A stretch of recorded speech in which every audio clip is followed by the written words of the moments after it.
በልጆች እግዚአብሔር አይፈትናችሁ ተብሎ ሲባል በምንድን ነው? እንዳይሞቱብን ወይንም እንዳይታመሙብን ነው አይደለ? ግን ሌላም አለ ሰላምዬ። አይደለም ለሰው ላወራው ደግሜ እንኳን ሳስበው የሚያመኝን የገጠመኝን በልጄ ልንገርሽ። ሰሞኑን ሚዲያ ላይ የምታስተላልፊውን መልእክቶች አይቼ እንደው ለአንዲት እናት ከጠቀመ ብዬ ነው ብላ አንዲት ከስተመሬ ደውላ ዛሬ ጠዋት ያጫወተችኝ ነው የምነግራችሁ። ብችልበት ኖሮ ጉድ ጉድ ጉድ እያልኩኝ ብጀምር ደስ ይለኝ ነበር። ግን ማለት የምፈልገው እግዚአብሔር አምላክ ይህን ትውልድ ይፈውስ፣ ልጆቻችንን ይጠብቅልን፣ ከሚያዩት ከሚሰሙት እግዚአብሔር ይጋርድልን ማለት እፈልጋለሁ። አስቀድሜ ይህ መልእክት ለአንድ ወላጅ እንዲደርስ እባካችሁን ኮፒ ሊንክ፣ ሼር እና ሪፖስት አድርጉ እባካችሁ። ነገሩ እንዲህ ነው።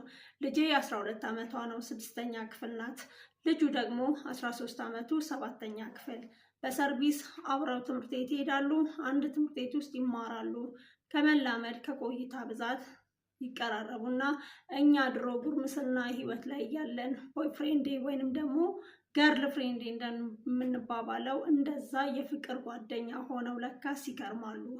ይህ ሚስጥር የሆነው ለኛ ለወላጆቻቸው ብቻ ነበር።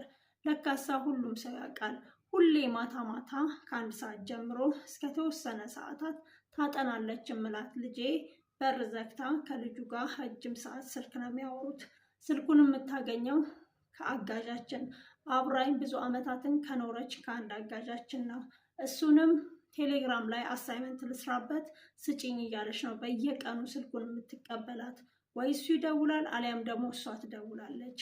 አንድ ቀን ታዲያ ወንድሟ ጋራ ከታናሽ ወንድሟ ጋር የ8 ዓመት ወንድም አላት።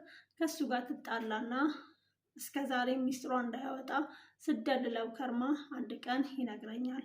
እኔም ምንም ነገር እንዳልነገርከኝ ምሰል ብዬው ተደብቄ ልጄን ሳደምጣት የሰማሁትን ማመን አልችልም። በጣም ብዙ ነገር ሰማሁ። በቆምኩበት ነው ራሴን በቃ ስቼ ወደኩት። አልጠበቅኩም። ሕፃን ናት፣ ትንሽ ናት እምላት ልጄ ለካስ አላውቃትም ኖሯል። ነገሩን አጣራው። ቀርቤ ላወራት ሞከርኩኝ። ከምነግርሽ በላይ በፍቅር ተይዛለች። ትምህርቷን በጣም ቀንሳለች። የምታረገውን የምታስበውን ሁሉ አታውቅም። ይህን ወታቂው እንደሆነ ጉርምስና ላይ አላውቅም፣ ግን እኔ በማውቀው ደረጃ በትክክል በፍቅር ውስጥ ወድቃለች። ትምህርት ቤት ሄጄ ነገሮችን ላጣራ ሞከርኩኝ።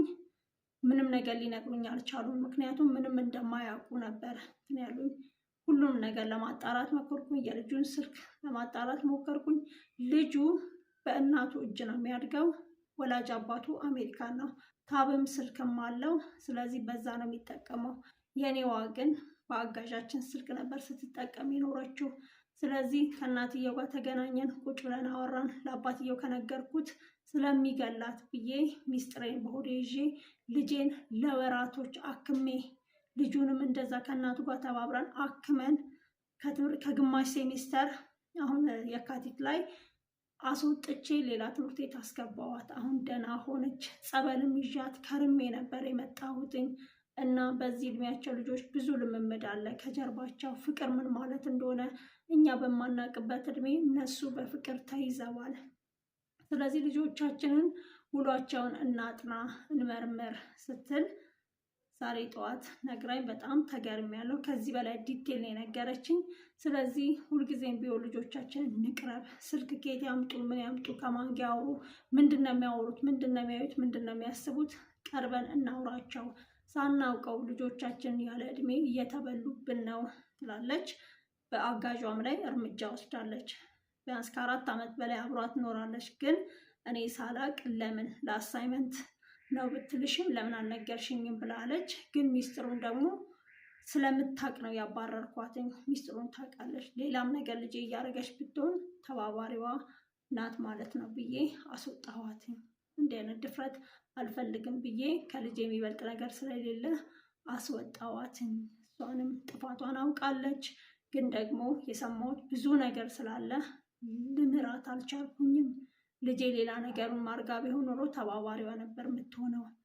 ስለዚህ እንዲህ አይነት አጋዦችን መመርመር ተገቢ ነው ስትል ሼር አድርጋኛለች። እባካችሁን ማለት የምችለው ልጆቻችሁን ተከታተሉ፣ እንጸልይላቸው፣ እንቅረባቸው፣ እናውራቸው።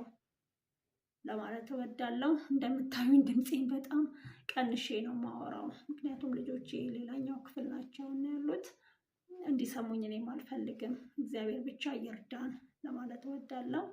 ይህ መልእክት ለአንድ ወላጅ እባካችሁን አድርሱልኝ፣ እንጸልይላቸው፣ እንቅረባቸው፣ እናውራቸው ለማለት እወዳለሁ። ኮፒ ሊንክ አድርጉ። አመሰግናለሁ።